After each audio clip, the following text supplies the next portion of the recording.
책 읽기 좋은 날 북새입니다. 제 영상을 보면 한 번씩 이런 표현 나오죠. 마음에 연고 바르는 시간입니다. 마음에 연고 바르는 그런 책들이 있어요. 오늘 소개해드릴 책이 바로 그런 책이고요.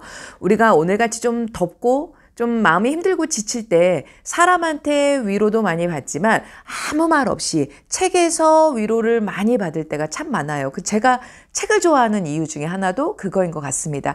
단 10분을 읽어도 꿀 같은 시간이 될 때가 있어요. 물론 매번 읽을 때마다 그런다는 건 아니지만 그런 시간이 굉장히 값진 가치를 줄 때가 있습니다. 오늘 여러분들에게 그런 시간이 되시길 바라면서 마음의 연고 같은 책, 인생은 지름길이 없다.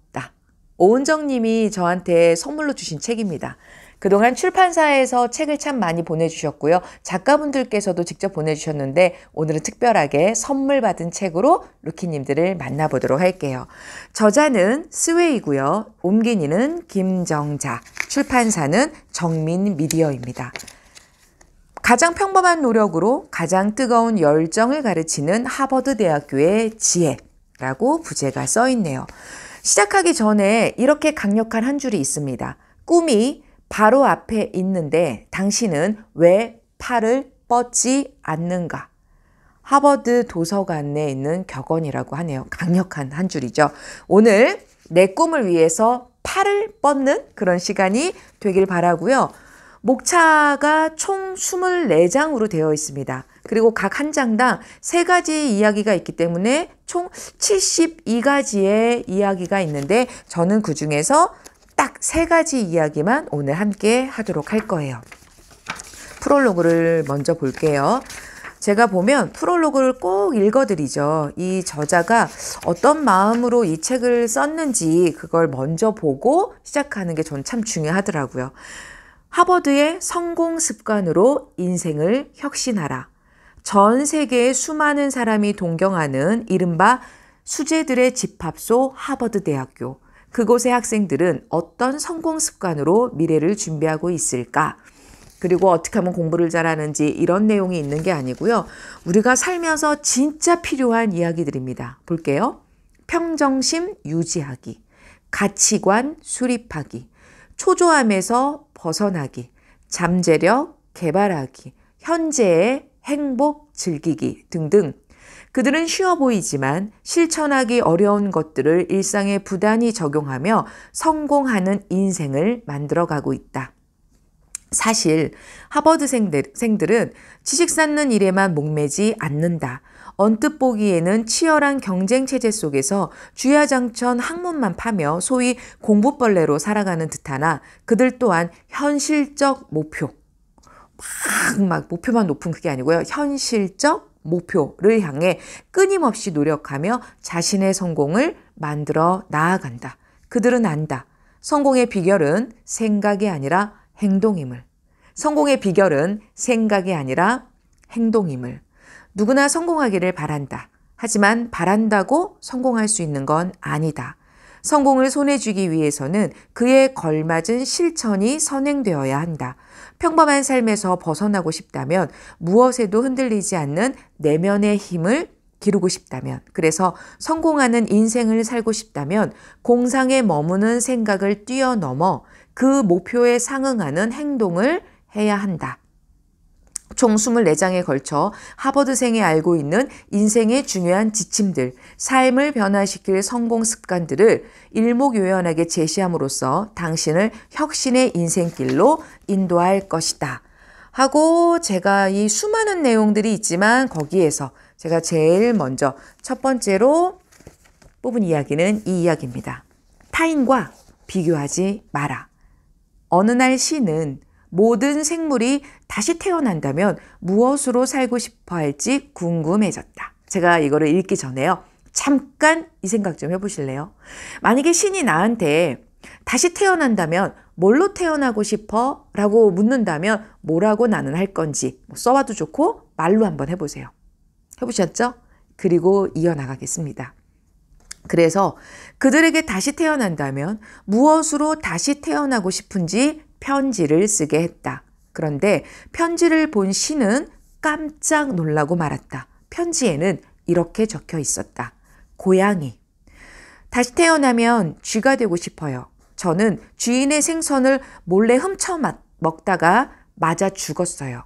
그런데 쥐는 주방을 이리저리 돌아다니며 마음껏 먹고 마셔도 아무런 일도 일어나지 않더라고요. 쥐. 다시 태어난다면 고양이가 되고 싶어요. 우리는 맛있는 쌀을 먹을 수는 있지만 평생 쌀독에 갇혀 살아야 해요. 무엇에도 구애받지 않고 자유롭게 돌아다닐 수 있는 고양이가 너무너무 부러워요. 돼지. 다시 태어나면 소가 되고 싶습니다. 소의 삶이 고단하긴 해도 명성이 높기 때문입니다. 우리는 게으르고 멍청한 동물로 알려져서 욕을 할 때조차 돼지같이 멍청하다고들 하니 매우 기분 나쁩니다. 소. 다시 태어나면 돼지가 되고 싶어요. 우리는 풀만 먹고도 날마다 우유를 제공해야 해요. 게다가 힘든 일을 하는데도 누구 하나 칭찬해주는 사람이 없죠. 돼지는 가만히 앉아서 포동포동하게 살이 오를 때까지 마음껏 먹고 마실 수 있으니 신선이 따로 없지 싶어요. 매, 하늘을 날아다니는 매요. 다시 태어나면 닭이 되고 싶어요. 닭은 목마르면 물을 마시고 배고프면 쌀을 먹고 졸리면 잠을 자요. 그러고도 주인의 보살핌을 받죠. 우리는 1년 365일 세상을 떠돌며 노숙을 하고 비바람을 맞으며 살아야 해요. 게다가 사냥꾼의 화살을 피해 다니느라 만성피로에 시달리고 있어요. 닭. 다시 태어나면 매가 되고 싶어요. 매는 자유롭게 하늘을 날아다니며 토끼나 우리를 잡아먹어요. 우리는 새벽만 되면 알람처럼 소리를 지르고 알을 낳아야 해요. 그리고 언제 잡아먹힐지 몰라 매일매일 벌벌 떨며 살아야 하죠. 인간의 편지에는 이렇게 적혀 있었다. 남자. 다시 태어나면 여자가 되고 싶어요. 여자는 마음껏 응석을 부리고 때를 쓸 수 있어요. 그리고 한 가정의 아내, 한 나라의 태우나 공주가 되어 남자를 치마폭 아래 꿇어앉히고 지배할 수도 있죠. 여자. 다시 태어나면 남자가 되고 싶어요. 남자는 모험을 즐기고 거침없이 행동할 수 있어요. 그리고 한 가정의 남편, 한 나라의 왕이나 왕자가 되어 여자를 부릴 수 있죠. 입장 차이지 않아요? 각자의 입장에서 다 맞는 말인 것 같아요. 각자의 입장에서는, 본인 입장에서는. 신은 경로에 모든 편지를 찢으며 말했다. 모두 남들과 비교하기 바쁘고 자신에 대해서는 잘 알지 못하고 있군. 모두 예전 그대로 태어나게 하라. 사람들은 습관처럼 남들과 비교한다. 이웃, 친구, 친척은 물론 형제 자매들과도 끊임없이 비교한다. 그리고 남들과 차이가 날수록 더 화를 낸다. 사실 남들이 정말 나보다 잘났는지 어떻게 알겠는가? 사람은 저마다 장단점을 가지고 있으며 완벽한 사람은 존재하지 않는데 말이다. 중요한 것은 우리 마음이다. 지혜로운 이는 어떤 상황에서도 삶에 감사하며 행복하게 산다. 변화를 받아들일 줄 아는 이는 그 속에서 행복을 찾으려 노력한다. 그러나 변화를 받아들이지 못하는 이는 다른 사람들과 끊임없이 비교하며 맹목적으로 따라하려 들기 때문에 불행하다. 자신의 불행을 원망하며 자신이 갖지 못한 것만 볼 것이 아니라 자신이 가진 것이 무엇인지 돌아보는 게 중요하다. 내가 가진 것들에 감사하는 마음만 있으면 충분히 행복해질 수 있다. 오늘의 댓글 미션은요. 내가 가진 게 뭔지 한번 써보실래요? 분명히 있거든요. 내가 갖고 있는 큰 장점이 있습니다. 오늘 이 시간에는 그걸 미션으로 써보세요. 제가 한번 꼼꼼히 읽어볼게요. 두 번째 이야기, 신념으로 방어하라. 영국이 낳은 최고의 극작가 셰익스피어는 밤이 아무리 깊어도 새벽은 온다 라고 말했다. 여기에는 그러니 신념을 간직하라 라는 의미가 숨어 있다. 신념은 삶을 지탱해 줄 수 있게 해주는 원동력이다. 강한 신념을 가진 사람은 어떤 시련도 극복할 수 있으며 기적을 만들어낸다.